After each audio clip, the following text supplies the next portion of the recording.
নমস্কার বন্ধুরা, আজকে আমরা এই ভিডিওতে আলোচনা করব আমাদের ওয়েস্ট বেঙ্গল গভর্নমেন্টের পক্ষ থেকে এপিএল রেশন কার্ডকে কিন্তু বিপিএল রেশন কার্ডে পরিণত করা হচ্ছে। তো কারা কারা এই সুবিধা পাবেন সেই ব্যাপারেই আজকে আমরা জানবো এই ভিডিও থেকে। তাহলে বন্ধুরা আসুন দেখে নিই কাদের কাদের এপিএল কার্ড বিপিএল কার্ডে পরিণত হবে। দেখুন, বলা হয়েছে যে রাজ্য সরকারের তরফে এপিএল রেশন কার্ডকে বিপিএল রেশন কার্ডে পরিবর্তন করা হচ্ছে। কারা কারা এই সুবিধা পাবেন জেনে নিন। তাহলে আসুন জেনে নিই। দেখুন, দেওয়া আছে যে সমগ্র পশ্চিমবঙ্গ জুড়ে মূলত এপিএল এবং বিপিএল এই দুই ধরনের রেশন কার্ড প্রচলিত রয়েছে।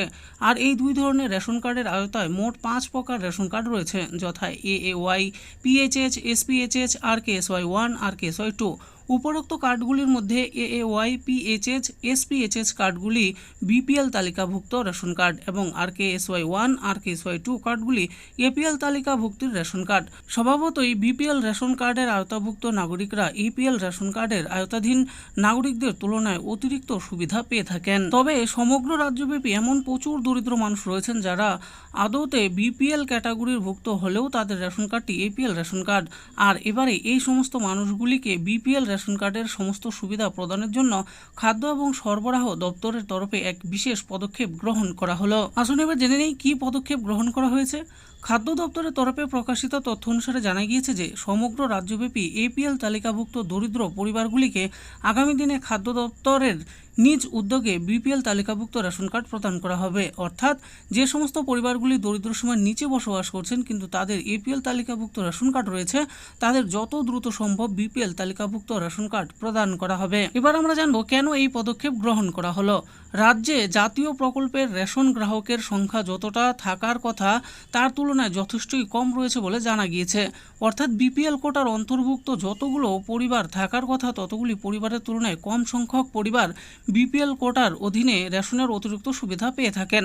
আর এই সংখ্যা কমে যাওয়ার কারণেই যে সমস্ত নাগরিকরা দরিদ্র হওয়া সত্ত্বেও এপিএল তালিকাভুক্ত রয়েছেন তাদের বিপিএল তালিকার আওতায় আনার জন্য প্রয়োজনীয় ব্যবস্থা কার্যকর করা হয়েছে খাদ্য দপ্তরের তরফে। এবার আমরা জানবো কিভাবে রেশন কার্ডের ক্যাটাগরি পরিবর্তন করা হবে। খাদ্য দপ্তরের তরফে প্রকাশিত তথ্য অনুসারে জানা গিয়েছে যে বিপিএল তালিকাভুক্ত রেশন কার্ড পাওয়ার জন্য রেশন গ্রাহকদের কোনোরূপ আবেদনের প্রক্রিয়া সম্পন্ন করার প্রয়োজন নেই। রাজ্যের জনগণের আর্থিক স্থিতি অনুসারে খাদ্য দপ্তরের কর্মকর্তাদের তরফে সিদ্ধান্ত গ্রহণ করা হবে এবং সেই সিদ্ধান্ত অনুযায়ী রাজ্যের নাগরিকদের রেশন কার্ডের ক্যাটাগরি পরিবর্তন করা হবে। ইতিমধ্যে রেশন কার্ডের ক্যাটাগরি পরিবর্তনের পদ্ধতি কার্যকর করার জন্য রাজ্যের জেলাগুলির দায়িত্বপ্রাপ্ত আধিকারিকদের কাছে খাদ্য দপ্তরের তরফে নির্দেশিকা পাঠানো হয়েছে। এই নির্দেশিকায় উল্লেখ করা হয়েছে যে যোগ্য পরিবারগুলির কাছে রাজ্য খাদ্য সুরক্ষা দপ্তরের আরকেএসওয়াই 1 অথবা আরকেএসওয়াই 2 কার্ড থাকলে তার তথ্য খাদ্য দপ্তরকে পাঠাতে হবে। পরবর্তীতে এই সমস্ত জেলা আধিকারিকদের কাছ থেকে প্রাপ্ত তথ্য অনুসারে জাতীয় প্রকল্পে রাজ্যের নাগরিকদের নাম অন্তর্ভুক্ত করা হবে।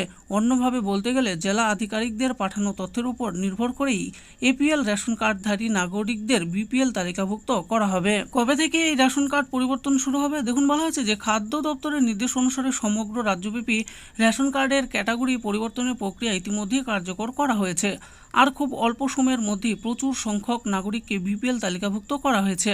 আগামী দিনেও যথেষ্ট দ্রুততার সঙ্গে এপিএল তালিকাভুক্ত রেশন কার্ডধারী দরিদ্র নাগরিকদের বিপিএল তালিকাভুক্ত করা হবে বলেই জানা গিয়েছে। খাদ্য দপ্তরের তরফে গৃহীত এই সিদ্ধান্ত সমগ্র রাজ্যের সাধারণ জনগণের কাছে যথেষ্টভাবে প্রশংসিত হয়েছে। তো বন্ধুরা, দেখে নিলেন আজকে আমরা এই ভিডিওতে আলোচনা করলাম আমাদের ওয়েস্ট বেঙ্গল গভর্নমেন্টের পক্ষ থেকে এপিএল রেশন কার্ডকে বিপিএল রেশন কার্ডে কীভাবে পরিণত করা হবে এবং কাদের কাদের এই রেশন কার্ডগুলো পরিবর্তন করা হবে সেই ব্যাপারে এই ভিডিওতে আমি আলোচনা করেছি। আশা করি ভিডিওটি আপনাদের ভালো লেগেছে।